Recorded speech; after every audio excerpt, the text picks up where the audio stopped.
কুসুমের মেহেদির অনুষ্ঠানের দিনই এবার কুসুম হঠাৎ করে মাথা ঘুরে পড়ে গেল। হ্যাঁ বন্ধুরা, ভিডিওতে লাইক দিয়ে দেখতে থাকুন। যে মুহূর্তে কিনা কুসুমের এই সমস্ত অসুখের লক্ষণগুলো দেখেও না দেখার ভান করে যখন কিনা দীপালি বলতে থাকে যে দেখ কুসুম, এখন তো কোনোভাবে আমাদের হাতে সময় নেই যে তোকে এক্ষুনি ডক্টরের কাছে নিয়ে যাবো, কারণ এদিকে তো তোর বিয়ের তোড়জোড় শুরু হয়ে গিয়েছে এবং বাড়ি ভর্তি আত্মীয় স্বজন সকলে সমালোচনা করবে। তার থেকে বরঞ্চ তোর বিয়েটা শেষ হয়ে যাক, তার পরবর্তীতে না হয় আমরা অবশ্যই ডক্টরকে গিয়ে একবার দেখিয়ে আসবো, কারণ তোর লক্ষণগুলো থেকে আমার মোটেও সুবিধার বলে মনে হচ্ছে না।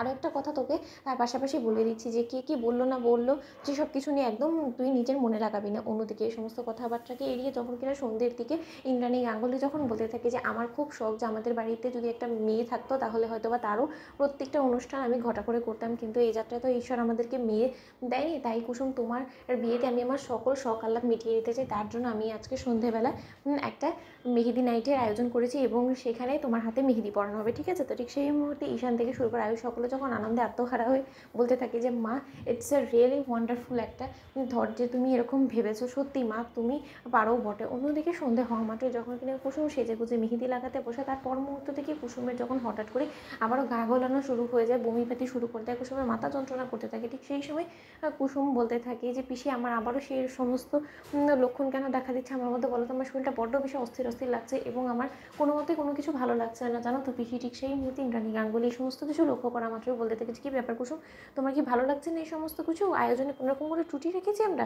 ঠিক সেই মুহূর্তে কুসুম বলতে থাকে যে না না দিব্যি, এই সমস্ত কিছু আপনি কী বলছেন বলুন তো? আমরা তো এই সমস্ত কিছু ভাবতেও পারিনি, যেটা কিনা আপনি আমাদের চিন্তা ধারণার বাইরেও করে দিয়েছেন। তার সত্ত্বেও আপনি এরকম কথা বললে আমাদেরকে আপনি লজ্জায় ফেলে দেবেন। অন্যদিকে এই সমস্ত কথাবার্তা বলার পর যখন কিন্তু ঈশান বলতে থাকে যে মা, যতক্ষণ পর্যন্ত না মেহেদি নাইটে নাচ গান হচ্ছে ততক্ষণ পর্যন্ত কোনো অনুষ্ঠানই সম্পূর্ণ হয় না, তাই জাদুঘর আজকে কিন্তু তোমাকে অবশ্যই আমাদের সঙ্গে নাচতে হবে এবং রাতুলদা তুমিও কিন্তু পিছিয়ে থাকবে না। ঠিক সেই মুহূর্তে যখন কিনা কুসুমকে নিয়ে ঈশান, রাতুল এবং আয়ুষ মিলে নাচানাচি করতে থাকে, সেই মুহূর্তে হঠাৎ করে কুসুম মাথা ঘুরে পড়ে যায় এবং কুসুম মাথা ঘুরে পড়া মাত্রই যখন কিনা আয়ুষ চিৎকার করে ওঠে এবং বলতে থাকে যে কুসুম, কী হয়েছে তোমার কুসুম?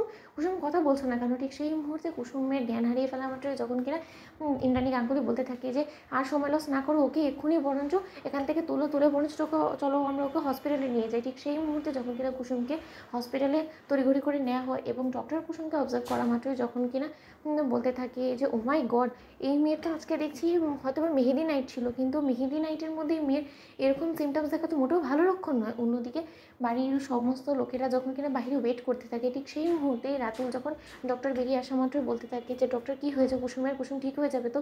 ওর নিশ্চয়ই কোনো রকম কোনো দুর্বলতার কারণে অসুস্থতা দেখা দিয়েছে, বলুন না। ঠিক সেই মুহূর্তে মীনাক্ষী যখন বলতে থাকে যে সম্পূর্ণ ভিন্ন একটা কথা শুনতে পাবে আজকে ডক্টরের মুখ থেকে, তো সেই মুহূর্তে ডক্টর বলতে থাকে যে শি ইজ প্রেগনেন্ট। তো বন্ধুরা লাইক এবং শেয়ার করে সাবস্ক্রাইব করতে ভুলো না।